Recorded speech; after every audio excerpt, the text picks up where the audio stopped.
À quand remonte cette relation? C'est presque comme si j'étais née avec Chanel.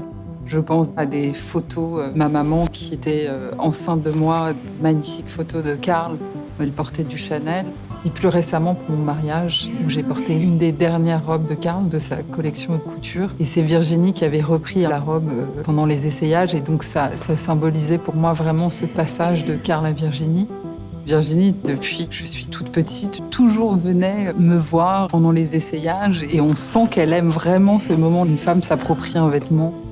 Sa grande force aussi, c'est qu'elle connaît les codes et l'histoire de la maison sur le bout des doigts. Il n'y a pas une volonté de vouloir jouer avec les codes. Parfois, dans des maisons qui ont des symboles aussi forts, on veut jouer, détourner et on voit le geste derrière. Virginie, il n'y a pas ce jeu, c'est tout simplement là et on ne va pas en faire tout un plat et on y va.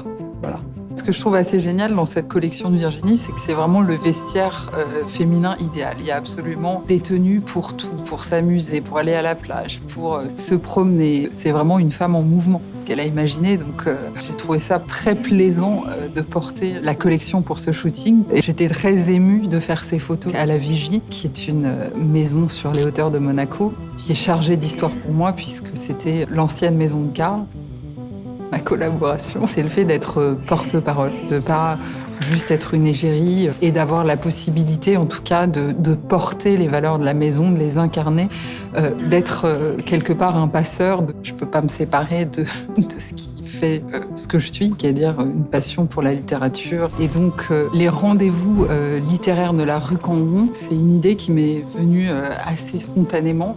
Gabrielle Chanel recevait dans son salon beaucoup d'écrivains, d'artistes. Ça faisait quelque part partie de son univers. Et donc, on a imaginé une série de rencontres de portraits de femmes, c'est-à-dire d'écrivaines qui ont joué un rôle important par leur liberté, par leur audace, par la puissance de leur écriture dans la question de l'émancipation féminine. La mode aujourd'hui a cette puissance d'expression, une puissance d'actualisation et peut en tout cas pousser la culture en avant. J'envisage ma relation avec Chanel avec tout le poids de la responsabilité parce que c'est vraiment ça qui me frappe dans l'histoire de la maison. C'est pas quelque chose qui a été prémédité ou pensé, tiens, on va libérer les femmes. C'est vraiment à un moment donné une décision intime et vécue.